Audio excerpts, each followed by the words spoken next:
Hello everyone. So we are discussing previous year questions of the chapter Biodiversity and Conservation and the topic Biodiversity Conservation. In today's session we are going to discuss a short answer type question of 2 marks which was asked in the CBSE board for an examination 2014. So the question is, why is there a need to conserve biodiversity?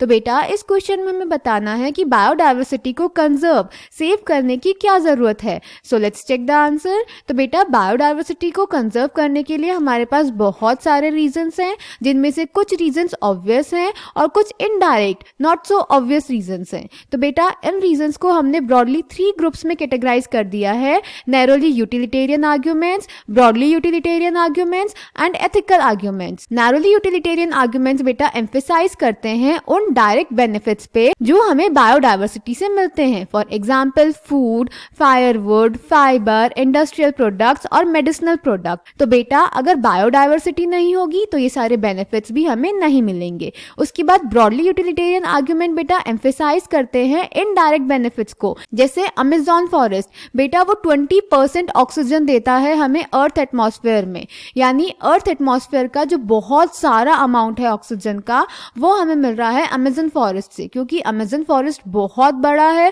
उसमें millions of species हैं, तो वहां पे photosynthesis ज्यादा होगा, इसीलिए वहां से हमें ज्यादा ऑक्सीजन मिलती है. तो अगर हम बायोडाइवर्सिटी कम करते जाएंगे तो ये जितने भी इनडायरेक्ट बेनिफिट्स हैं ये भी हमें नहीं मिलेंगे, यानी इकोसिस्टम सर्विसेज जो हैं वो हमें नहीं मिलेंगी. क्लियर? एथिकल आर्ग्यूमेंट्स बेटा बोलते हैं कि हमें हर एक स्पीशीज को फिलोसफिकली और स्पिरिचुअली प्रोटेक्ट करना चाहिए. यानी किसी स्पीशीज की भले ही कोई इकोनॉमिक इंपॉर्टेंस, उसकी इकोनॉमिक वैल्यू हो या ना हो, पर उसकी कोई ना कोई इंट्रिंसिक वैल्यू जरूर होती है, यानी उसकी एग्जिस्टेंशियल वैल्यू जरूर होती है. ऑल्सो हमें हमारी बायोडाइवर्सिटी को आने वाली जनरेशंस के लिए प्रोटेक्ट करना चाहिए, यानी ये हमारी मॉरल ड्यूटी है कि हमारी बायोलॉजिकल लेगेसी आने वाली जनरेशन को पास ऑन करें, ताकि वो देख पाए कि अर्थ पे कितनी ज्यादा बायोडाइवर्सिटी प्रेजेंट है. Clear? So the answer is there are many reasons, some obvious and others not so obvious, but all equally important.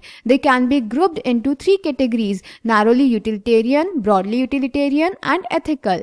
The narrowly utilitarian arguments for conserving biodiversity are obvious. Humans derive countless direct economic benefits from nature. Food, that is cereals, pulses, fruits, firewood, fiber, construction material, industrial products, that is tannins, lubricants, dyes, resins, perfumes and products of medicinal importance. The broadly utilitarian argument says that biodiversity plays a major role in many ecosystem services that nature provides. The fast dwindling Amazon forest is estimated to produce through photosynthesis 20% of the total oxygen in the Earth's atmosphere. The ethical argument for conserving biodiversity relates to what we owe to millions of plant, animal and microbe species with whom we share this planet. Philosophically or spiritually, we need to realize that every species has an intrinsic value, even if it may not be of current or any economic value to us. We have a moral duty to care for their well-being